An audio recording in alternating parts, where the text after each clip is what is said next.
पिछले इतवार को ग्रेस चर्च जो बायरन बाजार में पुलिस लाइंस के सामने है, उसको दो बुलडोजर लगा करके निर्दयता से तोड़ दिया गया है। ये उसके मलमा है और बड़े बड़े गड्ढे सामने खोद दिए हैं ताकि कोई वहां पे जा ना सके। और इनका आरोप था हमारे ऊपर कि 2022 में उसकी लीज खत्म हो गई है। मैं बड़ा एक इंटरेस्टिंग तथ्य आपको बता रहा हूं। लीज जिसने दी है वो मालिक बंबई में बैठा हुआ है। फर्जी दस्तावेज, फर्जी पावर ऑफ अटॉर्नी में यहाँ के जो छत्तीसगढ़ डायसिस के सचिव और छत्तीसगढ़ डायसिस सीएनआई के जो कोषाध्यक्ष है, इन लोगों ने एक फर्जी लीज डीड बना करके यहाँ पे दी हुई है जो कि रिकॉर्ड पे है। नगर पालिका आती है, वहां से इनको लगातार 3 दिन के अंदर नोटिस देती है। 3 बार नोटिस किसको देती है? मकान मेरा है, नोटिस दे रहे हैं दूसरे मोहल्ले में रहने वाले तीसरे आदमी को, और आके तोड़ रहे हैं किसका घर?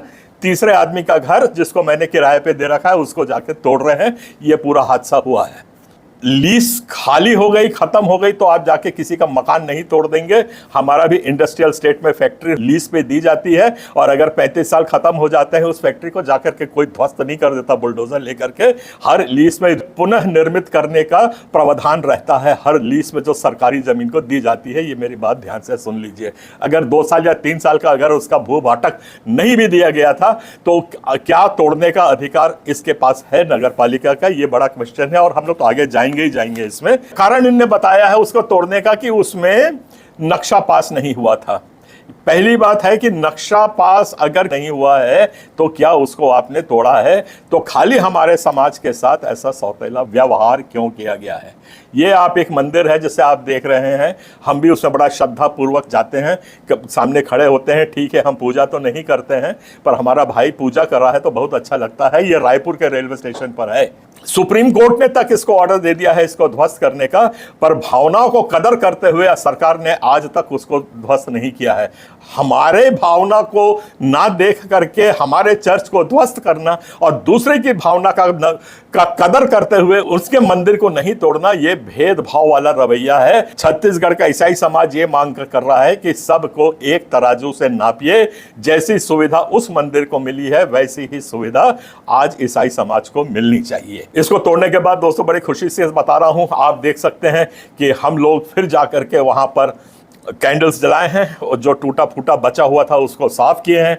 साफ करके हमने वहां पे पुनः प्रार्थना चालू की है। और मैं सरकार को बड़े जोर से ऐलान कर देना चाहता हूं, सामुदायिक भवन है या चर्च है, इस बारीकी में ना पड़िए। इसके लिए ऑलरेडी एक रिट हमारी हाई कोर्ट में लगी हुई है जिसकी अगली सुनवाई 27 जुलाई को होनी है। इलाहाबाद हाई कोर्ट ने इसका एक फैसला दे चुका है और यह बोला है कि सामुदायिक भवन में प्रार्थना की जा सकती है। हम अपने सामुदायिक भवन में प्रार्थना कर रहे हैं, आपने किस अधिकार से उसको तोड़ा है? नक्शा पास नहीं हुआ था, यह हम बिल्कुल मानते हैं। नक्शा पास नहीं हुआ था तो क्या नक्शा को जुर्माना लेकर के उसको फिर से दुरुस्त करने का प्रावधान क्या नगर पालिका के कानून में है कि नहीं है? और अगर है तो उसका लाभ हमें क्यों नहीं दिया गया? ये बड़े मुख्य प्रश्न है। महत्वपूर्ण बात मैं आपको ये बता रहा हूं कि सीएनआई का अस्तित्व को सुप्रीम कोर्ट ने सन 2013 में समाप्त कर दिया है। सीएनआई नाम की अब कोई संस्था अस्तित्व में नहीं है। फिर ये जो वहां पे छत्तीसगढ़ डायसिस किसके नाम पे चल रही है, उनका पावर ऑफ अटॉर्नी बिल्कुल फर्जी है। ये हम आरोप लगा रहे हैं। ये खेल हमारी डायसिस के साथ खेला जा रहा है। ये जो फर्जी पदाधिकारी बनकर बैठे हुए हैं, ये फर्जी दस्तावेज लेके आते हैं और इसी तरीके से इनने हमारा जैकमैन अस्पताल को तोड़ा है। उनने फर्जी दस्तावेज वहां पे लगाए हैं, फर्जी अधिकार पत्र दिया हुआ है, फर्जी पावर ऑफ अटॉर्नी लगाई है। ये हाई कोर्ट में मामला चल रहा है और हाई कोर्ट ने माना है कि ये इनने जो दस्तावेज दिए हैं ये फर्जी है, इसीलिए जैकमैन हॉस्पिटल का तोड़ना बंद हो गया है। मेरी बात अगर जोन कमिश्नर और बाकी कलेक्टर और सबको पहुंच रही है तो देखिए, फर्जी दस्तावेज के ऊपर आप तोड़ फोड़ की कार्रवाई और आगे ना करें। अभी हम लोग जो केस कर रहे हैं, छत्तीसगढ़ क्रिश्चियन फोरम बकायदा सारे कोर्ट्स के दस्तावेज को लेकर के इनके पास जा रहा है और वो कोई विश्वधनी पांडे करके जिनने ये पूरे मुहिम को चलाया हुआ है, उनको भी हम एक आरोपी बना रहे हैं। और क्रिमिनल शिमिनल कुछ नहीं, कम से कम हमारा 50 करोड़ का नुकसान हुआ है और छत्तीसगढ़ क्रिश्चियन फोरम यह हैसियत रखता है कि 50 करोड़ का दावा कर सकता है। तो भविष्य में हम दावा तो करेंगे, इसी हफ्ते करेंगे, ज़्यादा दूर की बात नहीं है। और उसके बाद हमारी प्रार्थना वहाँ पे चलेगी। अगले इतवार से हमारी प्रार्थना वहां पे होगी। और कोर्ट ने भी हमको यह अधिकार दिया हुआ है कि आपका सामुदायिक भवन में आप प्रार्थना कर सकते हैं, तो इसमें बीच में अड़ंगा लगाने की कोई कोशिश ना करे। और कोई भी अधिकारी, कोई भी जोन कमिश्नर, कोई भी वो डोजर का ड्राइवर जबरदस्ती करके लगता है तो पूरा खामियाजा भुगतने के लिए तैयार रहे। और मेरे भाइयों और दोस्तों, हम अपने चर्च को टूटने नहीं देंगे। पूरे दम खम से उसी सम्मान के साथ वहां पे फिर प्रार्थना शुरू होगी, ये मैं आपको आश्वासन देता हूं।